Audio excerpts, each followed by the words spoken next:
Let's explore Rama's journey in episode 8. Rama's exile begins. வாருங்கள், ராமனின் பயணத்தை அத்தியாயம் 8இல் ஆராய்வோம். ராமனின் வனவாசம் தொடங்குகிறது. King Dasharatha, with a heavy heart, told Rama about the exile.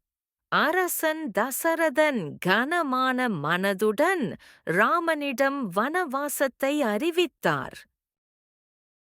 Rama bowed with folded hands and accepted his father's command with calmness. Raman கைகளை கூப்பி வணங்கி தந்தையின் கட்டளையை அமைதியுடன் ஏற்றுக்கொண்டான். Sita said she would follow her husband wherever he goes. Sita, தனது கணவர் எங்கு சென்றாலும் தானும் சேர்ந்து செல்லுவேன் என்று சொன்னாள். Lakshmana declared he too would go with Rama to protect and serve him. Lakshmanan ராமனுடன் சென்று அவரை பாதுகாத்து சேவை செய்வேன் என்று அறிவித்தான்.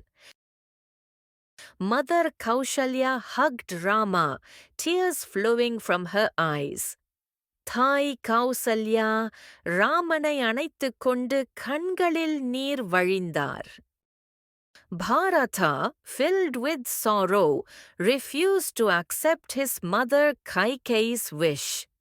பாரதன் துக்கத்தில் மூழ்கி தன் தாய் கைகேயியின் ஆசையை ஏற்க மறுத்தான். The queens of Ayodhya wept together in the palace. அயோத்தியாவின் அரசிகள் அரண்மனையில் ஒன்றாக அழுதனர். Servants and citizens stood outside the palace, hearts filled with sadness. அரண்மனைக்கு வெளியே ஊழியர்களும் குடிமக்களும் துக்கத்தால் நிறைந்திருந்தனர். Rama gave away his jewelry and royal robes before leaving for the forest.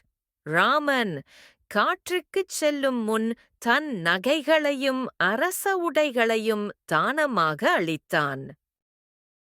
Kaikeyi stood silent, watching Rama walk away with dignity.